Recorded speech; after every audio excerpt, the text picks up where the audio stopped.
Direction les EHPAD avec les résidents qui vont accueillir de bonnes nouvelles, Félix. Et oui, bientôt, les résidents des maisons de retraite, des EHPAD devraient pouvoir venir avec leurs chiens ou leurs chats. Alors jusqu'ici, les établissements avaient le choix en fait d'accepter ou non les animaux de compagnie, mais le gouvernement donne son feu vert à ce que ça devienne un droit, comme le demandaient certains parlementaires. On entendait ce matin le député LR Philippe Juvin sur Sud Radio chez Jean-Jacques Bourdin.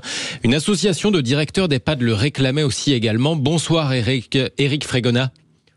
Bonsoir messieurs, dames. Merci d'être avec nous dans Les Vraies Voix sur Sud Radio. Vous êtes directeur adjoint de l'ADEPA, l'association des directeurs au service des personnes âgées. C'était une revendication dans votre plateforme. Alors l'idée c'est d'essayer finalement de faire que les résidents se sentent tout simplement comme quand ils étaient chez eux. C'est tout à fait ça en fait. Ça peut paraître être une décision de bon sens, mais à notre sens c'est une véritable décision courageuse pour notre part de Fadila Khattabi et de Philippe Juvin, puisque c'est vraiment un tournant, je dirais. On sort de ces établissements depuis 20 ans avec une vision très sanitaire, très sécuritaire, vers quelque chose de plus humain. Et c'est ce qu'on appelle à l'ADEPA, l'ensemble des adhérents de l'ADEPA, donc les 2000 directeurs sur le territoire national. Il faut vraiment, je dirais qu'on est au pas de la porte. Maintenant, il faut franchir le seuil de la porte pour pouvoir, je dirais, pouvoir rentrer dans le droit commun et être comme de l'habitat classique. Parce que le Sénat était peut-être plus réticent, semble-t-il, que l'Assemblée nationale. On imagine que les établissements qui le refusaient avaient peut-être leurs raisons, par exemple des questions d'allergie, des choses comme ça, non ? Il y a à peu près 50% des établissements qui le refusaient, donc qui l'indiquaient dans le règlement intérieur. Ils le faisaient pourquoi, ces directeurs ? Parce qu'ils se voyaient imposés par les agences régionales de santé, par tout un cadre sanitaire, législatif, ultra cadré encore aujourd'hui. Cette vision, comme je vous disais, très sanitaire, très sécuritaire, avec toujours plus de normes et toujours moins de moyens.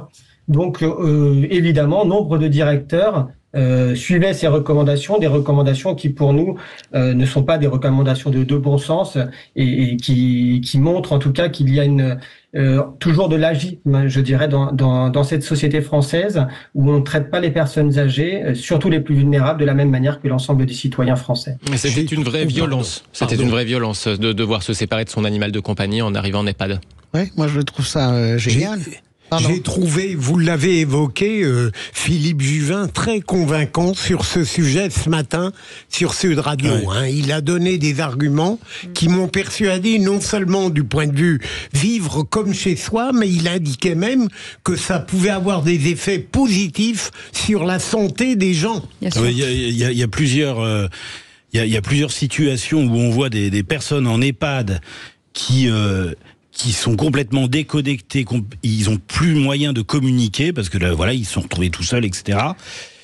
Et l'animal rentre dans la chambre, dans la pièce, et là, il y a une réouverture, d'abord par le toucher, le chien met sa patte sur le genou, il y a tout un travail un petit peu de réapprivoiser finalement, comme dirait Syntex, de recréer du lien qui est extraordinairement magique, c'est fabuleux parce qu'on sent les émotions dans les personnes âgées qui remontent, ils revivent, et donc là il y a plus le sujet du sanitaire, du pas sanitaire, du sécuritaire ou pas.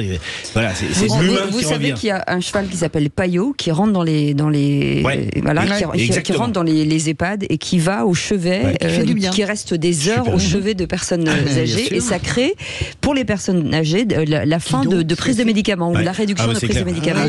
Ce sont des thérapies.